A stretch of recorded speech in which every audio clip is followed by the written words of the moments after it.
Арал индустриалдық техникалық колледждің балық өңдеуші мамандығы бойынша балық өңдеу шеберханасында жасалатын жұмыс бүгінгі балық консервісін дайындау. Балық консервісін дайындауға қажетті заттар аршылып, жуылып дайындалған балық және мантоваркада стерилденген банкілер және тағы оның қасында ішіне қосылатын қоспалар лавр жапырағы, түйір қарабұрыш, тұз және кәдімгі өсімдік майы.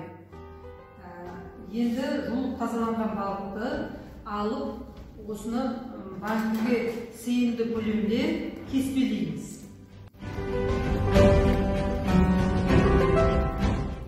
Балықты шағындап, банкіге сыйымды қылып кеспелеп,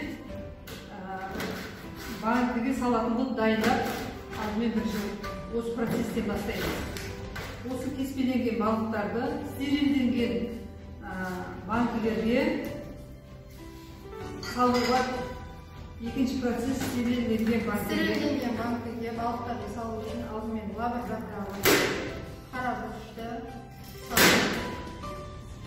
салып болғаннан кейін дайын болған кеспелерді банкімізге нығыздап орналастырамыз.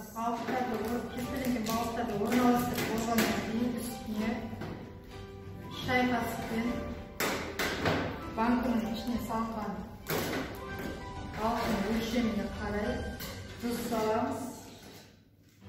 Біз мына жерде жарты қасық, шай қасық тұз саламыз.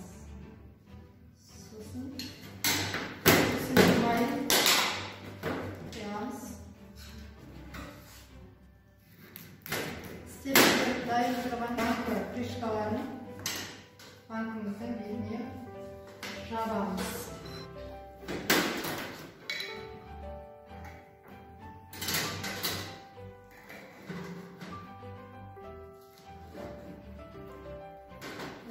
Қалған балықтарында дайын стерилденген банкімізге орналастырамыз. Стерилденген дайын болған банкілерге лавр жапырағын, қарабұрышты,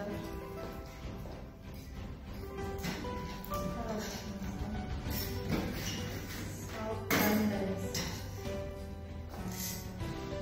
Одан кейін балық кеспелерін осы ішіне лавр жапырағы салынған банкілерге сыйымды қылып, балық кеспелерін салып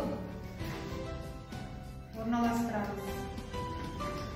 Нығыздап орналасқан, өйткені уланған кезде ол басылады балық.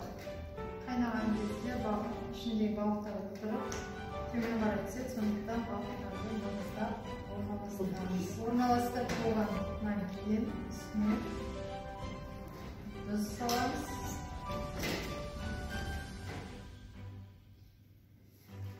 Мөлшерімен.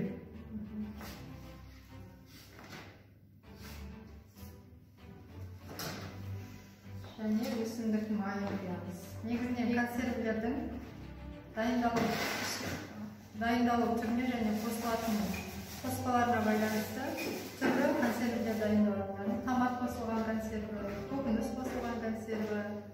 Біз қазіргі дайындап жатқанымыз табиғи консерві. Май қосылған консерві.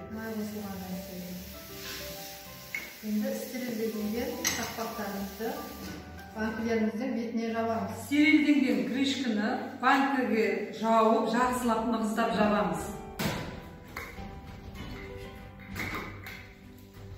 Осы банкілердің барлығын жақсылап жауып алып, оны арнайы автоклапқа салып, қайнатамыз. Автоклапқа жаңағы жапқан банкімізді орналастырамыз, ішіне салып. Банкілерді орналастырып болдық, енді бұл автоклаптың ішіне су құямыз.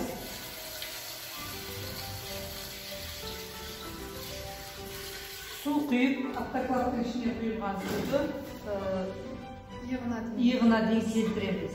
Сөйтіп, автоклаптың аузын жабамыз.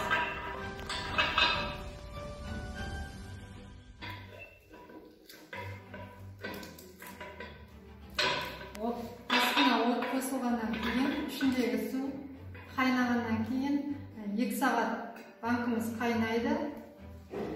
2 сағатқа дейін бұл автоклав ашылмайды. 2 сағат қайнап, автоклавымыз суығаннан кейін автоклавымызды ашып, дайын болған консервілерімізді аламыз.